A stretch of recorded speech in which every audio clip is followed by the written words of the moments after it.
This morning on The Dish, rising star chef Whitney Otawka.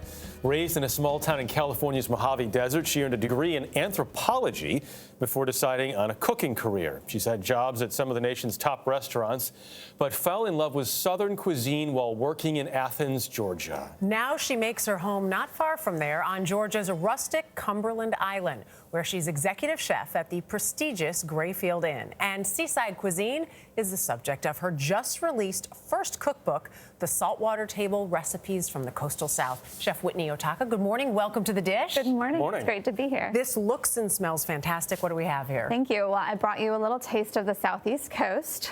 Starting on the end there, we have buttermilk biscuits with a peach and bay laurel jam. Wow. Oh. In the middle here, we have a very sort of traditional dish. It's fish, shrimp, and grits, and we use rice grits as a base, as opposed to traditional hominy grits.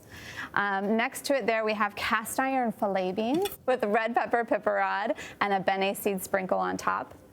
Right here we have lovely fried oyster salad, so trying to make it a little more healthy with some lettuces, radish, buttermilk dressing. And then right here we have a beautiful grapefruit tart with chamomile cream, and oftentimes we'll sprinkle a little honey over that. Fantastic. And then, of course, the Old Man in the Sea, which is a rum-based drink with grapefruit, lime, coconut water, and a little bit of salt. It is so good. So I got to get to the bottom of this. You were studying at Berkeley. Yeah. And then you saw an ad in the newspaper about a waitress job? Yeah, so I loved everything French growing up, as you know, many, many little girls do. And I was a Francophile, and I saw an ad for a waitressing position in Oakland, California, Little French Creperie, which I was like, perfect, I'm Amelie, I'm going to be serving everyone this beautiful food. I went in and I applied for the waitressing job.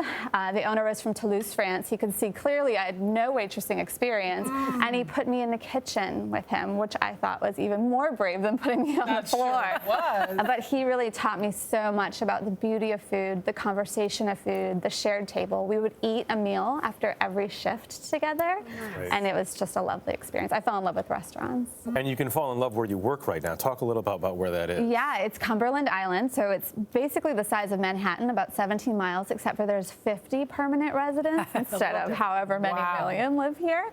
And it's a national seashore, designated in 1972.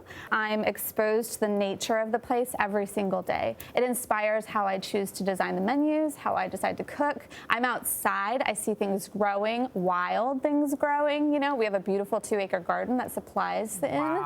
So it very much influences how I think about food. So Whitney gets to work on a national seashore and make amazing food all day long. Yeah, a little different than and gets to work with her husband. Yes, Yeah. exactly. You work with your husband. How does that go? Because sometimes that can be challenging. Some people wouldn't say that's such a lucky thing. But for us, it's always worked. We met working in restaurants. It's basically like having a clone in the kitchen. We think the same. We develop our menus the same way. I always have the sounding board to work off of. Right. He's fabulous. What's the biggest challenge, though, to working together? You know, I think that work never really ends, especially for someone like me that's kind of a workaholic. Yeah. We always carry it home, but we're always talking about food, so sometimes I step back and realize how lucky that job is. It's not a terrible thing. And what is it about Southern cuisine that hits you? When I moved to the South, I was instantly struck by the beauty of the cuisine, the history, the culture of the place. Agriculture's everywhere. So I instantly fell in love with it. It's such a strong food region. So what is the dish that is your favorite? Oh, well, that's just a terrible question.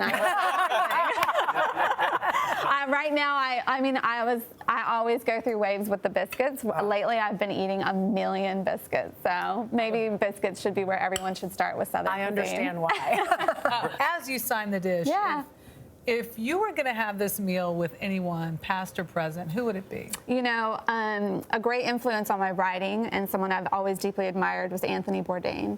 And when he passed, it struck me a lot. And I realized, you know, his voice always came to me. And I realized he really wrote in his off time and made the time for it. And it was a drive for me. So I would love to have cooked for him in my life. So. I hear that name a lot here. Yeah.